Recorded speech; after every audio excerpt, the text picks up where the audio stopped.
진행하고 있습니다. 그래서 동티모르의 이제 어크버피스, YMC에서 판매하고 있는, 동티모르는 이제 야생 커피가 많아요. 막, 커피 씨앗 막 뿌려가지고 야생한 커피가 많은데, 그 동티모르에서 커피 키우는 그 지역에 YMC에 한 간단히 파견돼가지고 그 지역에 있는 마을 사람들과 함께 지속적인 생산자 개발 프로젝트를 진행하고 있습니다. 실험 공정구역은 거기까지 가야 되거든요. 생산되고 있는 생산자 마을에 가서 그 마을의 삶을 바꾸기 위한 여러 가지 일들을 같이 하는 게 공정구역의 목적입니다. 그러기 위해서 비용이 많이 들어가는 거죠. 그래서 그러기 위해서 좀 만들어가는 거고, 스스로 자립할 수 있는 그런 구조를 만드는 것이 공정구역을 통한 어떤 삶을 변화시키는 모습이죠. 보시면 아시겠지만 세계 공정구역 생산단체 보시면 이렇게 커피 색깔로 이렇게 돼 있는 데가 다 보세요. 아프리카.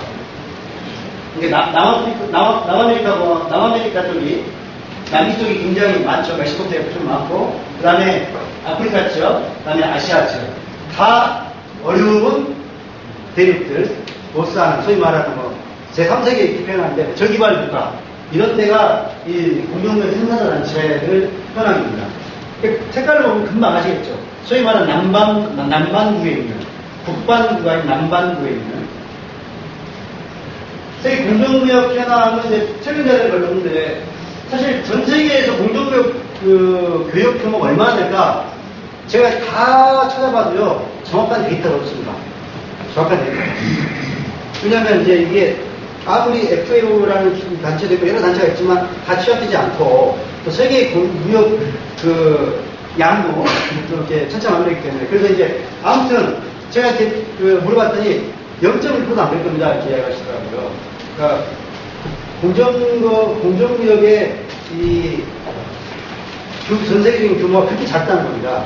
세계 무역에 찾아오는 꾸준 전세가. 그런데 유럽에서는 연간 약 한 30%, 40% 성장률을 보이고 있어요. 제가 재작년에 영국을 이제 7일 동안 연수 때문에 다녔는데, 거기서 옥스팜을 갔다가 이제 옥스포드에 있는 옥스팜 원수부를 갔어요. 그러면 제가 영국에 런던, 리버풀, 옥스포드를 가봤는데, 특히나 런던 같은 데는 이게 상점이 있으면 상점의 한 10% 정도의 인구는 다 공정구역 제품입니다. 심지어 공정구역 콜라도 있고요. 공정구역 바나나, 공정구역 꽃, 공정구역 설탕, 초콜릿, 사탕, 뭐 이런 것들, 주로 식료품 이런 것들, 공정구역 제품이 한 10% 가까이 있더라고요. 물론 그렇지 않은 데도 있는데, 그러니까 점점 공정구역이 성장하고 있는 건, 영국이 공정구역 제품이 많은 나라 중 하나죠. 영국, 독일 이런 데가. 아무튼. 그래서 보시면 2040, 2050년까지 가는 과정 나라별 공정구역 인증단체 증가를 보시면, 캐나다가 이제 124에서 160, 덴마크, 독일, 영국. 영국이 가장 많죠. 그 다음에 미국이 있는데, 네? 네? 미국이 있어요. 네. 아니, 뭐, 시간 있으면 하세요. 깜짝 놀랍니다. 미국, 한국은 이제 2004년, 5년도 기준이니까, 원래는 이제 아름다움과 같게 했었는데, 반찬 하나 더 생겨가지고, 예, 된 거고요. 보시면 2004년, 2005년까지, 커피, 생두, 톤, 증가한 게 차가 33%였고, 커피가 40%. 그러니까 굉장히 가파르게 성장을 하고 있습니다만, 아직도 국제 전체 무역 규모 양에서 봤을 때는 0.1%밖에 안 된다. 네. 그 공정구역에 대해서 인지도를 조사를 해봤어요. 아름다운 가게에서 한 3년 전에, 2009년도에. 우리나라에서 공정구역에 대해서 알고 있는 분들이 몇 %가 될 것 같습니다. 네? 20%. 0. 이것도 꼴에서 좀 이렇게 해야 좀 알게, 네? 한 13% 정도 된다고요. 그래도 의외로 많죠. 네. 공정거 제품을 구입하실 의향이 있으니까 이제 20% 이상이 있으면 구입하겠다. 근데 프랑스 사람들은 약 한 80% 이상이 85% 정도가 공정구역에 대한 인식을 가지고 있고요. 영국도 한 80%. 그러니까 유럽은 굉장히 공정구역에 대한 인지도라든가 확산 속도가 빠르고요. 단체도 많고 그렇습니다. 그래서 좀 유럽이 이런 공동무역 운동을 굉장히 빨리 앞서가고 있어요. 그 다음에 사회적 기업도 유럽도 이게 빠릅니다. 사회적 기업의 가장 사회적 기업 활동이 활발한 나라가 어디라고요? 네? 영국! 촛불을 걸었어야 됩니다. 영국이 사회적 기업이 가장 활발한 나라. 약 15,000개의 사회적 기업이 있습니다. 영국에. 나중에 그런 것 기회 되면 또 말씀 나눌 기회가 있으면 좋겠는데요. 자, 유럽 내 공정무역 상품 취급 슈퍼마켓 치는데요. 여기 잘 안 보이시죠? 전면이 이게 독일이 가장 많죠. 독일이 23,000개. 이게 지금 2005년 기준이니까 지금 훨씬 더 많아졌겠죠. 그 다음에 이제 프랑스 10,000개. 그 다음에 유나이티드 킹덤. 여러분, 영국, 잉글랜드라고 절대 안 쓰더라고요. 유나이티드 킹덤, UK, 또는 브리티시, 브리티시 GB 이렇게 하는데, 여기가 이제 있고, 하여튼 많이 있습니다. 그리고 영국에 그 마크 스펜서라고 하는 대단히 유명한 유통 기업인데, 여러분 홈플러스가 테스코랑 같이 한 거잖아요. 테스코도 영국에서 제일 큰 유통 업체인데, 테스코와 양지산맥이 마크 스펜서입니다. 이 마크 스펜서에서 공정무역 커피와 차만 취급한 2006년 4월 달에 이렇게 선언을 하고 지금도 그 선언을 지키고 있다고 합니다. 마크 스펜서는 상당히 제가 우리 준혁이 옥스판 본부에 오셔가지고 만났는데, 막 리차드가 잘생겼어요. 잘생기고 뭐 말도 잘하고 그런 게 좋은 일로 하는 사람들이 진상을 주더라고요. 세계 공정무역의 역사를 잠깐 보겠습니다. 이 공정무역의 역사는 사실은 이야기하는 사람들에 따라서 많이 좀 다르긴 합니다. 저는 이제 일반적으로 책에서나 이렇게 정리하는 것은 1946년도 10,000 빌리지라는 그 샵이 지금도 미국 관 몇 군데 있습니다. 여기에 이제 그 공정무역 제품들이나 수공 제품들 많이 판매하고 있는데요. 10,000 빌리지에서 푸에르토리코 바느질 자재품 분반이 시작됐고요.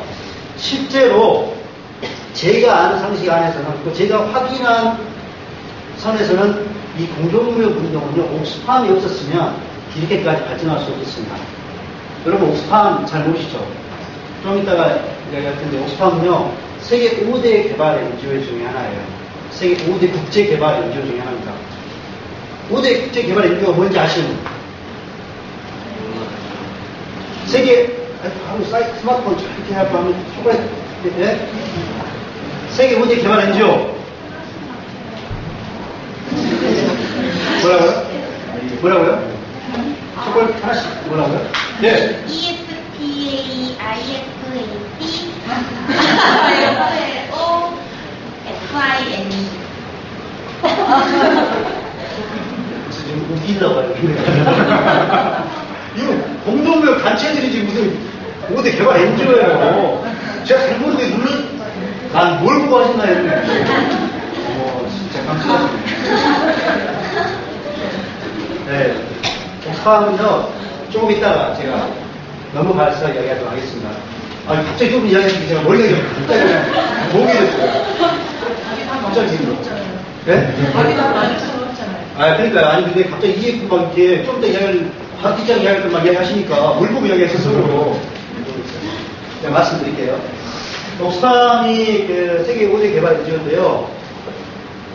영국의 유명한 이제 공정무역 커피나 공정무역 취급하는 뭐 디바인, 또 트윈스, 카페 다이렉트 이런 공정무역 업체들이 있어요. 거기 공정무역만 하는 업체거든요.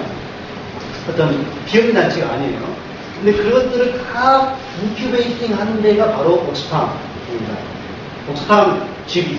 그 옥스팜이 전 세계적인 단체이긴 한데 옥스팜 GB가 옥스팜이 영국에서 이제 옥스퍼드에서 옥스팜 시작이기 때문에 거기가 본부죠, 본부에서 저희가 이제 만났던 분 중에 한 분이 좀 백발이 성성한 할머니 한 분이 계셨는데 로우즈 여사라고 이분이 올해 지금 60세 후반인데 실은 이분이 공정무역 인큐베이팅 하는 작업을 다 하셨었어요. 공정무역의 산 증인이셨죠. 그래서 그분 이야기 들어보니까 옥스팜에서 공정무역, 그러니까 옥스팜 트레이딩이라는 부서를 만들어요. 그래서 거기에서 공정무역에 대한 것을 본격적으로 1964년도부터 이렇게 시작을 하는데 이때부터 아주 확산되기 시작합니다. 그러니까 40년도에 뭐 시작하고 50년도에 조금 움직임이 있었지만 실질적으로 어떤 사업체적인 어떤 형태를 가지고 조직을 갖추기 시작하면 1960년도에 영국의 옥스팜에서 고유의 공동구역 사업을 만들면서부터 시작된 겁니다. 그 모든 공동구역 단체들을 그렇게 인큐베이팅을 하고 영국의 이제 공동구역 재단 파운데이션 그걸 만든 것도 바로 옥스팜에서 역량을 투자하고 출자라고 해가지고 재단을 만들었거든요. 그 다음에 이제 뭐 12단체 공동구역 수급자들이 EFTA 여기 좀 나오는 유럽 페어트레이드 어소시에이션 뭐 이렇게 유럽 하고 그다음에 89년도에 IFAT 설립을 했습니다. 그래서 이런 인터내셔널 페어트레이드 어소시에이션 뭐 이렇게 해가지고 국제 무역 기구인데요. 그게 나중에 2009년도에 IFAT가 WFTO 월드 페어트레이드 오거나이제이션 그래서 세계 무역 기구로 이름이 바뀝니다. 쭉 보시면 아시고요. 근데 이게 뭔지 잘 모르니까 우리가 지금. 근데 제가 보자면 이렇게 우리나라가 아닌 유럽이나 세계에서는 공정무역을 시작한 역사가 오래됐다는 거예요. 그러니까 벌써 한 60년 됐습니다. 근데 우리는 이 공정무역을 알기 시작한 지 불과 몇 년 안 돼요. 우리는 이렇게 많이 믿고 있다는 거예요. 여러분 그 이야기 아시죠? 우리나라가 최소한 일본보다 몇 년을 있습니까? 그렇죠. 네, 그러면 일본은 어떻게 했어요? 일본은 최소한 유럽이나 미국보다 10년 정도 또 거기도 있죠. 그러니까 우리나라에 20년 정도 돼야 그러니까 유럽이나 미국에서 한창 막 유행하는 것들이 한 20년 돼야 우리나라에 오거든요. 지금은 그 속도가 좀 빨라진 편이긴 합니다만 예를 들어서 필리핀 보라카이 이런 데 생각 가보면 한 가운데는 한국말로 많이 써 있어요. 조금 변들로 가면 일본말이 많이 써 있어요. 그 옆으로 가면 영어하고 프랑스말하고 독일말이 좀 써 있어요. 근데 점점 밀려가는 거죠. 제일 처음에는 유럽 사람들이 돈 많은 사람 많이 와서 성황리 하다가 그 다음에 이제 미국 사람들 밀리니까 옆으로 갔다가 그 다음에 일본 사람들 밀리니까 지금은 한국 사람들이 완전히 대박을 치고 있죠. 보면 딱 이게 눈에 보여요. 마찬가지 그래서 공정구역은 우리나라는 이제야 알기 시작했지만 이미 세계에서는 1946년도부터 그러니까 1950년대부터 이 운동을 이 기가 막힌 운동을 시작하고 있다는 거. 우리는 60년이 지난 후에야 이걸 알고 있다는 거예요. 이게 참 대단히 아이러니하죠. 그리고 우리가 그만큼 세계가 어떻게 굴러가고 있는가, 세계가 어떻게 돌아가고 있는가에 대한 이해가 부족한 것 같습니다. 그래서 여러분들은 그런 것들을 알기 위해서 여러분들은 그나마 대한민국 1%입니다. 제가 보기에는. 여러분들이 이런 내용을 알고 계시기 때문에. 세계 공동구역 단체들인데요. 제가 아까 옥스팜 이야기했는데 세계 5대 국제개발 NGO는요. 제가 기억이 나려고 모르겠는데 일단 옥스팜이 있고요. 월드비전. 맞습니다. 네, 월드비전 맞습니다. 월드비전은 전 세계적인 기록 보호단체죠. 월드비전. 또 유니세프 아닙니다. 네? 뭘 말을 하다 말아요? 네? 국경 없는 사회. 세이브 칠드런 아닙니다. 국경 없는 사회 맞아요. 그 다음에 또 하나가 방글라데시에 있는 방글라데시 농업개혁위원회. 소위 우리가 그라민 뱅크로 유명한 모하마드 유누스 총재가 만든 그 그라민 뱅크, 그라민 폼, 그라민 나노 이런 그 방글라데시에 있는 그것을 연합한 건데 거기는 돈보다는 숫자가 거기서 고용하고 있는 인원이 많기 때문에 수십만 명 고용하고 있거든요. 그 다음에 마지막 하나가 돈으로 최고인 거 어디입니까? 돈으로 최고인 데가 어디예요?